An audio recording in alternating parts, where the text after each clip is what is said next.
Baik, kita lanjut materi kita yang minggu lalu. Jadi kita sudah masuk pada rangka batang, ya. Trust analysis yang menggunakan stiffness method, metode kekakuan, ya. Kita mengenal di dalam hal analisis stiffness method ini, baik rangka batang maupun bukan rangka batang, kita mengenal dua hal, yakni koordinat global dan koordinat lokal. Jadi koordinat globalnya seperti ini, berlaku untuk semua struktur. Jadi misalnya di sini ini koordinat lokalnya begini misalnya. Ini X dan ini Y.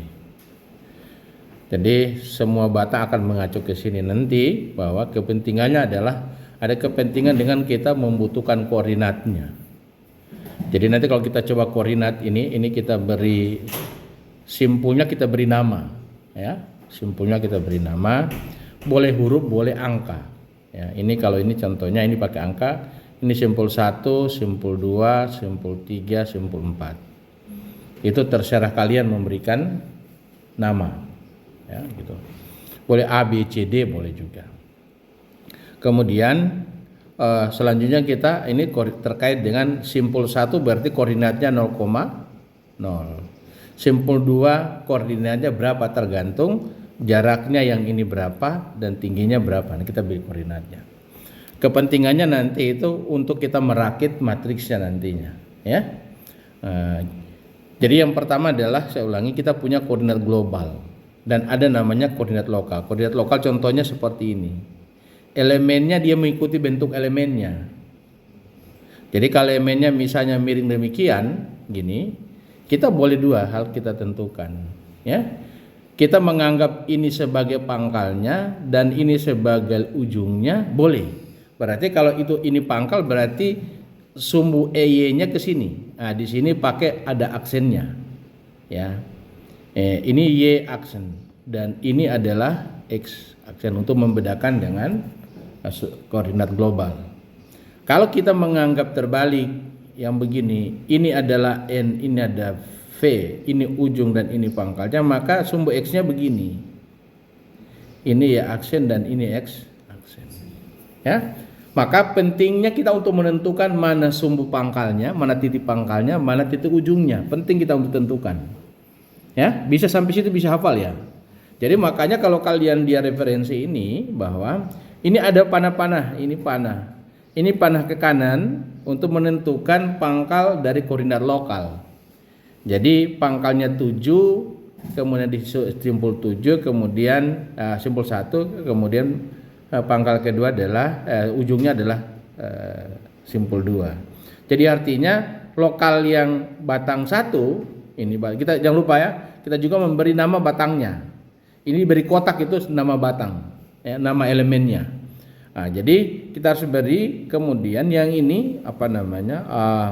Jadi batang atau elemen 1 itu maka sumbu lokalnya ke sini X dan ini adalah Y aksen, sama dengan koordinat global.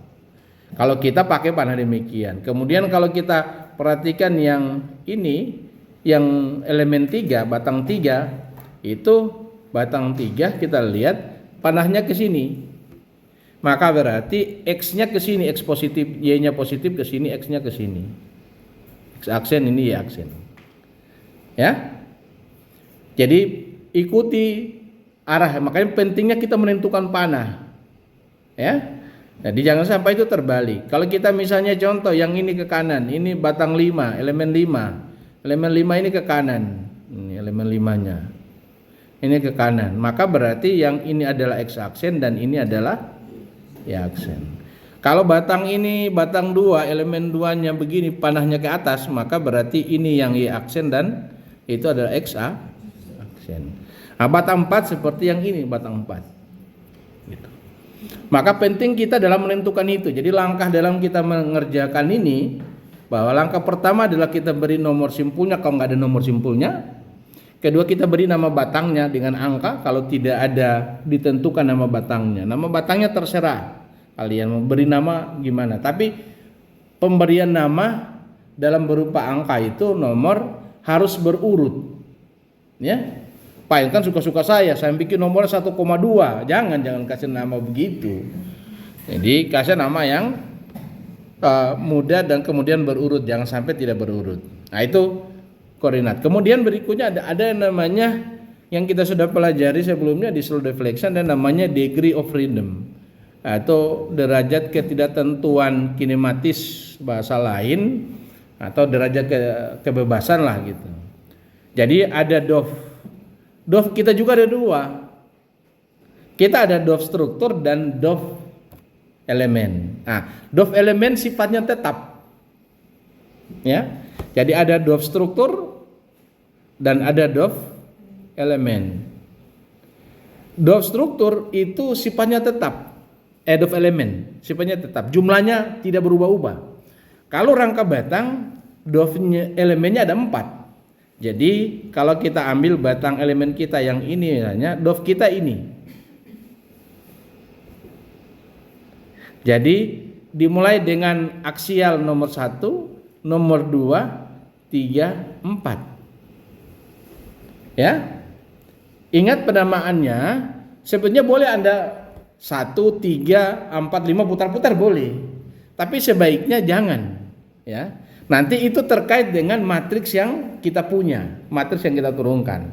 Matriks itu tata letaknya menentukan nomor ini. Kalau nomor ini 1, 2, 3 nanti terkait dengan, nanti saya perlihatkan matriksnya adalah mengikuti nomor ini. Jadi selalu horizontalnya 1, vertikalnya 2. Jadi mulai dari ini pangkalnya, ini ujungnya, maka prinsipnya adalah 1, 2, 3, 4. Jangan 1, 2, kemudian 4, 3, 4, jangan. Atau 1, 2, jangan. Pak kan terserah saya. Boleh, nanti saya tahu. Kalau belum tahu ikut dulu yang saya ajarkan. Nah, itu ada DOF elemen. Kemudian DOF struktur. DOF struktur itu kita bisa melihat untuk menghitung ini kita anggap dulu semua titik simpul. Jadi prinsipnya di rangka batang ini setiap simpul punya 2 DOF. Ya. Mengapa? Karena kita punya rangka batang itu adalah sambungan simpul-simpulnya berupa sendi, pin, engsel.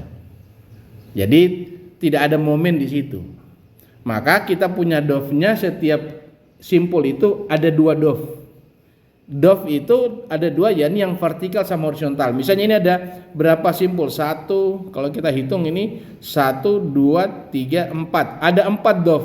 4 kali 2, berarti ada 8 DOF. Tapi dari 8 DOF itu ada DOF yang kita sudah tahu. Ya, ada yang kita sudah tahu, ada yang kita tidak tahu. Yang kita sudah tahu ada berapa? Yang kita sudah tahu informasinya kemana? Pertama ini sendi. Ya, kita sudah tahu DOF-nya, berarti DOF-nya sini 0. Yang vertikal maupun yang ini horizontal ini DOF-nya 0. Tidak bisa bergerak ke kanan, tidak bisa bergerak ke atas atau ke bawah, ke kanan atau ke kiri, tidak boleh. Karena itu peletakan sendi di situ. Kemudian DOF yang lain kita sudah tahu apa? DOF yang ini roll, perletakan roll. DOF yang ini kita tahu pasti 0. Ya. Kemudian DOF yang arah sebaliknya tidak 0. Ya, baik.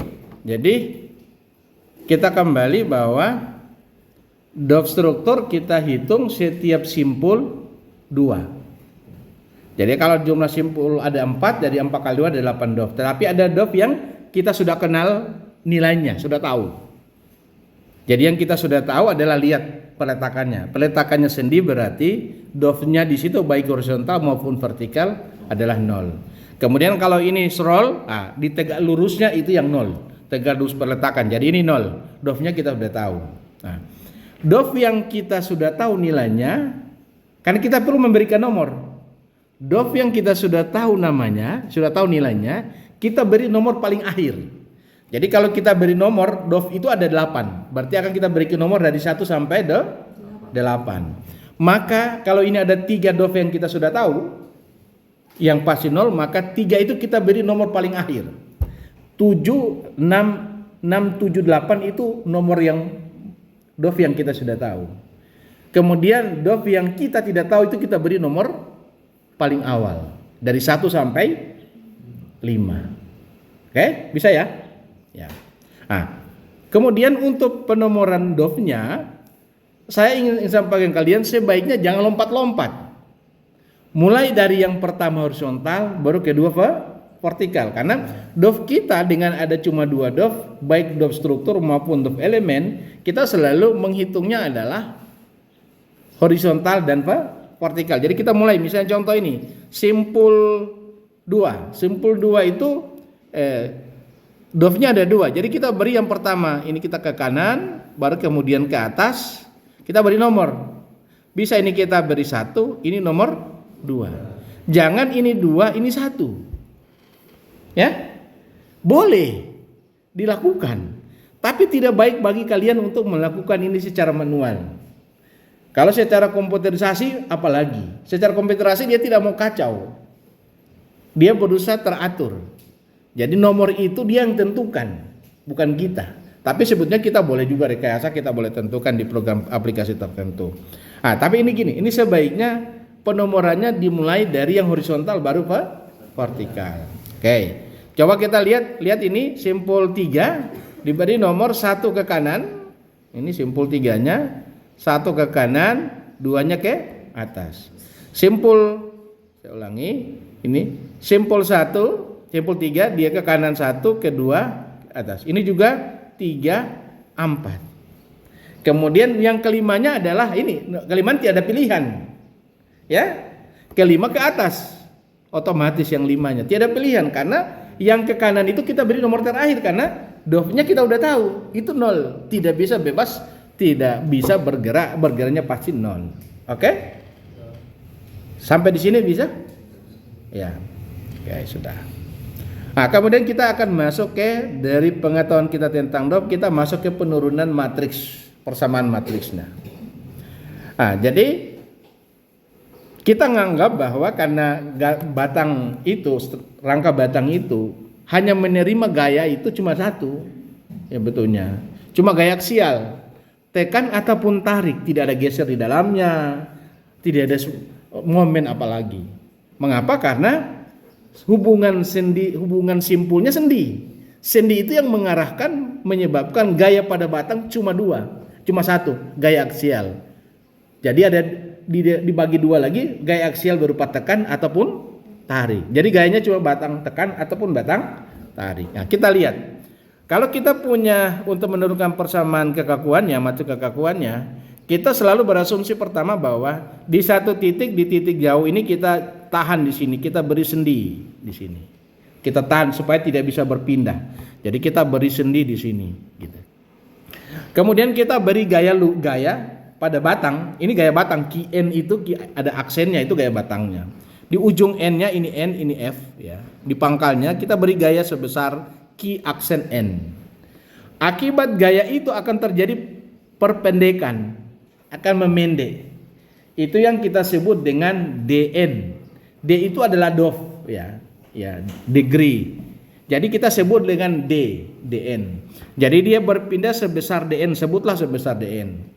Kemudian dengan cara yang sama juga kita bisa lakukan adalah, bentar kita ini dulu. Ingat dengan baik, dulu kita belajar yang nama mekanika bahan, ada namanya tegangan, ada namanya regangan. Kalau tegangan itu kan kita tahu dengan simbol sigma, simbol ini sigma, tau ya, simbol tau. Jadi posisi adalah P dibagi dengan A. Ya, P itu adalah gaya normal, gaya aksial, kemudian ada luas nampang. Kemudian kita tahu regangan itu sama dengan panjang mula-mula berbanding panjang. Nah, kemudian kita ada satu tambahan yang namanya modulus elastisitas. Modulus elastisitas rumusnya adalah tegangan berbanding dengan regangan. Nah, kalau kita aplikasikan ini ke sini bahwa ketika ada gaya sebesar Q aksen N, akan terjadi perpendekan, ini menjadi pendek. Ya, perubahannya anggaplah sebesar dn, d kecil ya, dn itu n itu menyatakan di sini ini n. Jadi perpindahannya di titik n.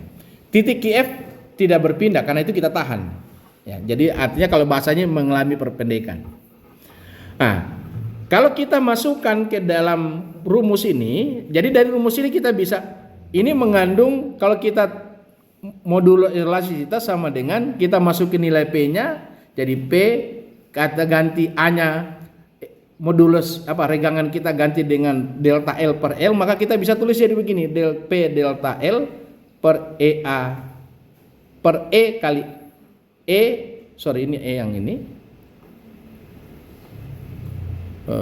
Saya hapus ulang dulu ya. Kita punya tegangan sama dengan P berbagi A, regangan sama dengan delta L berbanding dengan L. Nah, sekarang kita punya modulo elastisitas kita adalah tegangan dibagi dengan regangan. Kalau kita masukkan tegangan jadi P berbagi A, regangan kita delta L per L. Maka kalau kita kalikan menjadi P kali L per E per A kali delta L ya. Ya. Ini kita punya E gitu. Kalau kita ngambil P sama dengan ya, maka P sama dengan berarti sana A kita kali dengan E kali delta L dibagi dengan L jadinya. Nah, delta L ini itu yang dN ya. Paham ya? Itulah yang dN yang ini. Maka ketika kita tahu bahwa Q itu adalah ini P.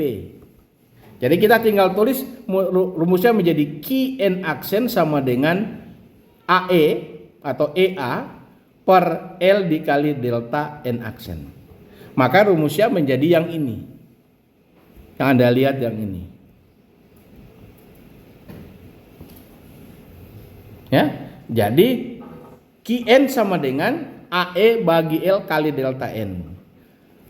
Dengan cara yang sama pula kalau kita lakukan yang sama di sini, nih. Kita tahan di sini, kita beri gaya ke sana. Mengapa gaya ke sana? Kita beri gaya ke arah positif. Ya.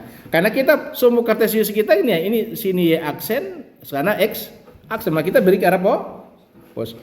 Ini juga begitu kita beri ke arah positif. Kalau ini jadinya adalah dia mengalami pertambahan panjang. Oke. Nah, karena dia mengalami pertahanan panjang, maka kita tulis begini. Jadi gaya ini ke kanan, maaf, saya kembali ulang yang ini dulu. Jadi kalau ini Qn aksennya ke kanan, ke atas, maka lawannya kan persis seimbang. Harusnya ini ke Qf aksennya ke bawah. Ya. Nah, kalau ini Qn double aksennya ke bawah, maka Q double aksen F-nya ke atas. Paham ya? Karena persisnya seimbang. Nah, kita mulai dari sini dulu. Akibat perubahan yang ini akibat Qn di sini dan terjadi perpendekan, maka rumusnya menjadi Qn aksen sama dengan delta F berbanding L dikali dN. Maka dia akan mengalami hal yang sama, Qf akan menderita yang sama. Jadi akan Qnf akan sebesar dengan Qf nantinya akan sama besar, sehingga tulisannya menjadi ini berlawanan arah, maka tandanya menjadi negatif. Itu AE dibagi L dikali perubahan juga. Jadi kata kasarnya bahwa Qn aksen itu sama dengan Qf tapi tandanya negatif, berlawanan arah. Ya, gitu. Nah, tadi sudah untuk kasus yang ini kita sudah dorongkan yang ini, kita dapat persamaannya ini. Kemudian yang ini kita beri lagi, kita tahan di sini, kita beri perpindahan ke sana, beri gaya. Akibat gaya ini maka dia mengalami pertambahan panjang sebesar delta F. Nah, akibat delta F maka kita bisa tulis rumusnya. Nah, jadi Qf yang ini menjadikan ke kanan positif AE per L kali delta F.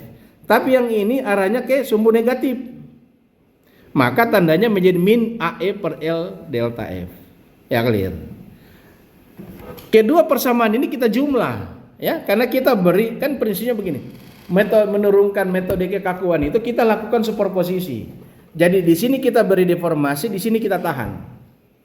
Kemudian di sini kita tahan, di sini kita beri deformasi. Kedua itu kita jumlahkan. Dapatlah persamaan. Kalau keduanya kita jumlahkan jadinya begini. Jadi yang ini kita tambahkan dengan ini, tentu yang N tambah dengan N. Ya. Yang F tambah dengan F ini, yang ini tambah dengan ini. Nah, kalau kita jumlahkan menjadi, perhatikan, jadi A E per L dN ini menjadi ini ditambah dengan negatif E A per kali delta F. Yang satunya lagi demikian. Jadinya persamaan kita yang ini, persamaan kita. Jadilah persamaan kita yang ini. Wah, ini saya coba. Ini kita lanjut. Jadi kita jumlahkan. Jadi yang ini kita jumlahkan. Ini kita pada titik yang sama aksen N kita jumlahkan ini. Ini kita tambah ini. Tambah. Ini kita tambah dengan ini. Nah, jadinya ini. Nah, ini kita tambah. Yang ini kita tambah. Ini kita tambah. Ini. Jadinya ini. Ya. Nah, persamaan ini kalau kita pilah-pilah jadinya begini.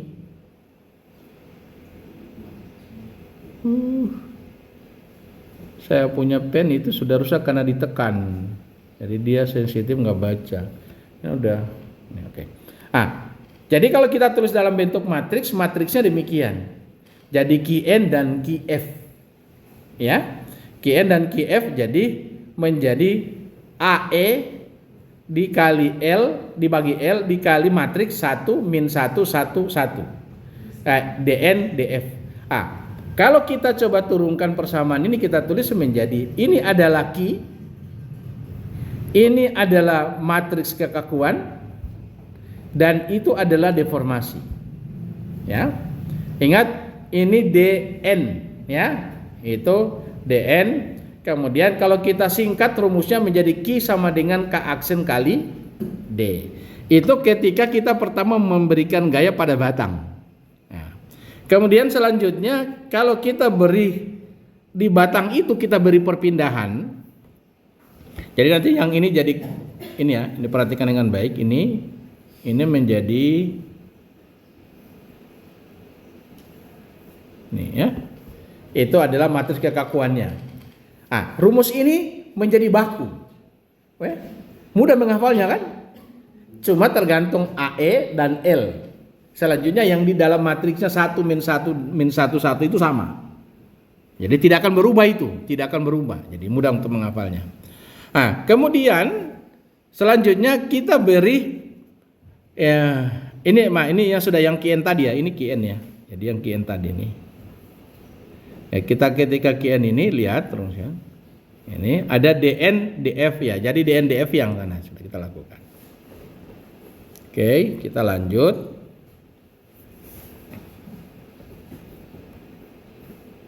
Ya. Kemudian ini kita sudah peroleh persamaan matriksnya. Kita lanjutkan dengan menentukan ini, karena kita punya persamaan kita jadi seperti ini. Matriks kekakuannya E A per L 1 min 1 min 1 1. Kita coba turunkan ke dalam. Ini kan kita hanya pakai elemen yang demikian. Elemen kita ini kan kalau kita terhadap sumbu ini terhadap sumbu lokal ya iya, gini persamaannya. Ya, makanya ini namanya K aksen. K-aksen itu adanya kekakuan elemen.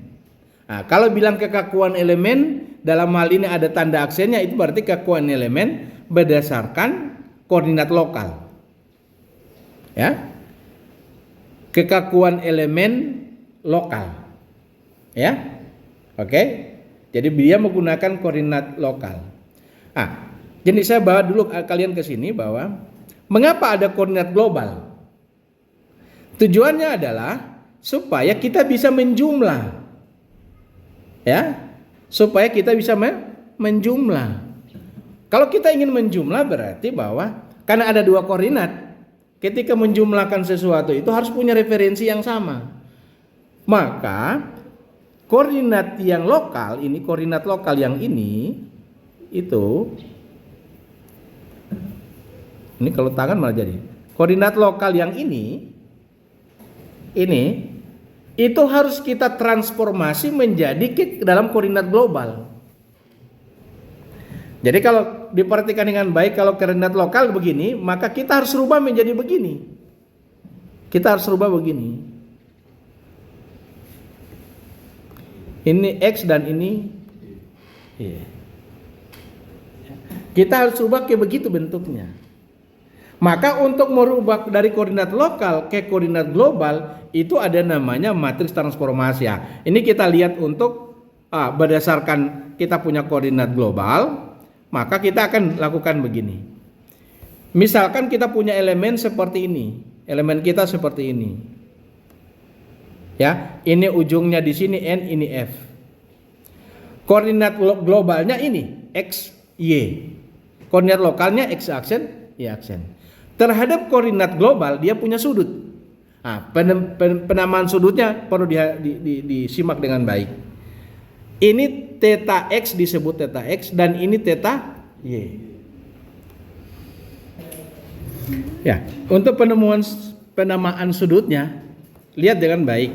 Jadi sudut yang terbentuk dengan sumbu X-nya itu disebut theta X. Sudut yang dibentuk dengan sumbu Y dan elemennya itu disebut theta Y. Ya. Jadi ada theta X dan theta Y. Oke. Maka kita lihat kalau kalian masih ingat matematika dasar bahwa kalau kita sebut cos theta X itu berarti adalah perbandingan antara yang ini, panjang ini dengan panjang miringnya. Ya. Jadi panjang X berbanding dengan panjang miringnya. Kalau kita sebut dengan cos theta Y berarti tinggi yang ini panjang Y-nya berbanding dengan panjang miringnya. Oke. Jadi maka kita lihat dengan baik. Untuk cos theta X adalah panjang X-nya ke arah sumbu X-nya dibagi L. Panjang ke arah sumbu X ini karena ada ujung dan pangkal, maka yang ujung XF dikurangi dengan XN. Baru dibagi panjang L-nya yang mana? L-nya yang ini, panjang batangnya, ini L-nya. Ya. Ada bagi L. Nah, kalau coba kita masukin koordinatnya jadinya XF itu adalah koordinat, XN itu adalah koordinat. Ya, jadi XF adalah koordinat, XN adalah koordinat. Jadi tinggal kalau kita beri koordinat yang benar, maka kita akan dapat panjang X yang benar. Nah, untuk L itu sama, kita tahu bahwa kalau kita punya koordinat X dan koordinat di titik N dan Fx dan Y,